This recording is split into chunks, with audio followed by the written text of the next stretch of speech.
ஆண்டவருக்கு நன்றி செலுத்துங்கள். எல்லாம் நல்லவர் என்று உள்ளதாரது பேரன்பு. ஆண்டது வழக்கை உயர்ந்தோங்கி உள்ளது. ஆண்டது வழக்கை வலிமையாக செயலாற்றியுள்ளது.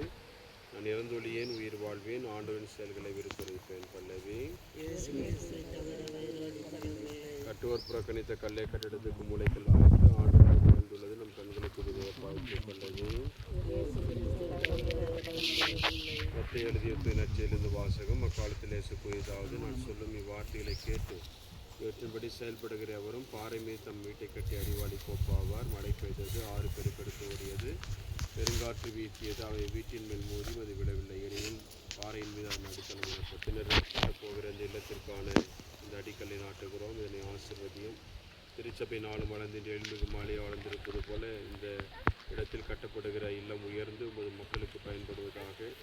இந்த இல்லம் உருவாக உழைக்க இருக்கிற அனைவர் மேலும் இது ஆசி நிறைவாக பொழிவீராக. இன்னல்கள், விபத்துகள், ஆபத்துகள் இருந்தவர்களை பாதுகாத்து இதில் எடுக்கிற இந்த முயற்சியை வெற்றி பெற அருள் செய்வீராக. எங்கள் ஆண்டவராகிய கிறிஸ்து வழியாக மன்றாடுகிறோம்.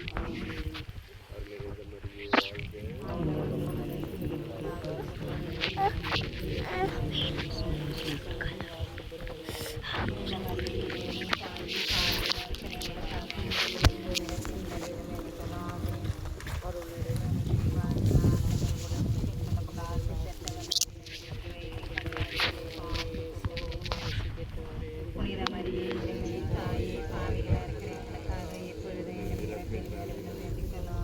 தந்தைக்கும் மகனுக்கும் தூய ஆவியாருக்கும் மகிமை உண்டாவதாக. திருக்குடும்பத்தின் தலைவரான புனித யோசேப்பே, புனித கார்மேல்